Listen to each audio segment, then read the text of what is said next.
നമസ്കാരം.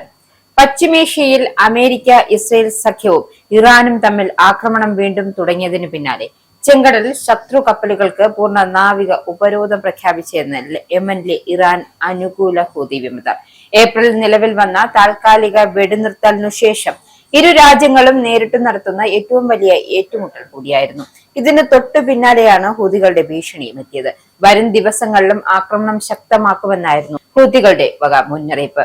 ഏപ്രിലിൽ നിലവിൽ വന്ന താൽക്കാലിക വെടിനിർത്തലിനു ശേഷം ഇരു രാജ്യങ്ങളും നേരിട്ട് നടത്തുന്ന ഏറ്റവും വലിയ ഏറ്റുമുട്ടൽ കൂടിയായിരുന്നു. ഇതിനു തൊട്ടു പിന്നാലെയായിരുന്നു ഹൂതികളുടെ ഭീഷണി. ആഗോള എണ്ണ വിപണിയുടെ 1/5 കടന്നു പോകുന്ന ഹോർമൂസ് കടലിടുക്കിൽ ഇറാൻ ഇതിനകം തന്നെ കപ്പൽ ഗതാഗതം തടസ്സപ്പെടുത്തിയിട്ടുണ്ട്. ചെങ്കടലിന്റെ പ്രവേശന കവാടമായ ബാബ് അൽ മന്ദബ് കടലിടുക്ക് വഴിയാണ് ലോക വ്യാപാരത്തിന്റെ 10-1 കടന്നു പോകുന്നത്. ഹോർമൂസ് കടലിടുക്കും ബാബ് അൽ മന്ദബും ഒരേ സമയം അടച്ചാലും സുരക്ഷാ ഭീഷണിയായാലും ആഗോള വിതരണ ശൃംഖലയെ, ഇന്ധന വിപണിയെയും കപ്പൽ ഗതാഗത ചെലവുകളെയും അത് സാരമായി ബാധിക്കും.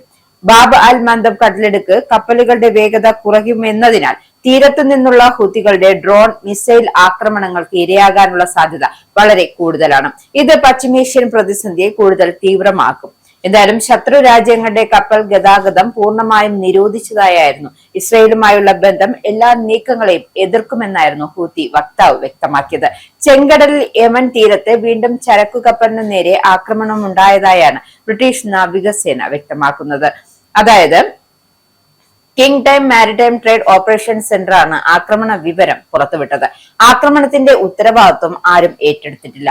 യമനിലെ ഹൂതി വിമതരുടെ നിയന്ത്രണത്തിലുള്ള ഹൊദൈദ് നഗരത്തിന് സമീപമാണ് ഞായറാഴ്ച ആക്രമണം ഉണ്ടായതെന്നാണ് നിലവിലെ വിവരം. അതായത് നഗരത്തിൽ നിന്നും 30 നോട്ടിക്കൽ മൈൽ തെക്കു പടിഞ്ഞാറ് മാറി ആയുധധാരികൾ ആക്രമിച്ചതായാണ് കപ്പലിൽ നിന്നും സന്ദേശം ലഭിച്ചതെന്നാണ് വ്യക്തമാകുന്നത്.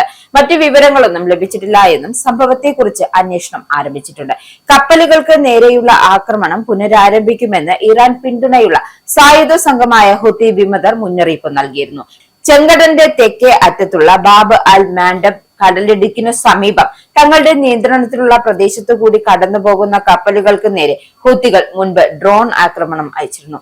അതായത് ഗാസ യുദ്ധ സമയത്ത് ആക്രമണങ്ങൾക്ക് അധികമായത് സൂയസ് കനാലായിരുന്നു. അതായത് അതുവഴിയുള്ള യാത്ര ഉപേക്ഷിച്ച് മറ്റു വഴികൾ തേടാൻ കപ്പലുകൾ കമ്പനിയെ നിർബന്ധിതരാക്കുകയായിരുന്നു. എന്തായാലും അടുത്തിടെ ഏഡൻ ഉൾക്കടലിൽ സൊമാലിയ കടൽ കൊള്ളക്കാരുടെ ആക്രമണവും റിപ്പോർട്ട് ചെയ്യപ്പെട്ടിട്ടുണ്ട്. ജൂലൈ 1-ന് തെക്കുകിഴക്കൻ യമനിലെ തുറമുഖ പട്ടണമായ ബെൽഹാഫിന് 76 നോട്ടിക്കൽ മൈൽ തെക്ക് കടൽ കൊള്ളക്കാർ കപ്പൽ ആക്രമിച്ചിരുന്നു. എന്തായാലും നിരന്തരമായി ഇത്തരത്തിലുള്ള സംഭവങ്ങൾ റിപ്പോർട്ട് ചെയ്യപ്പെടുകയാണ്.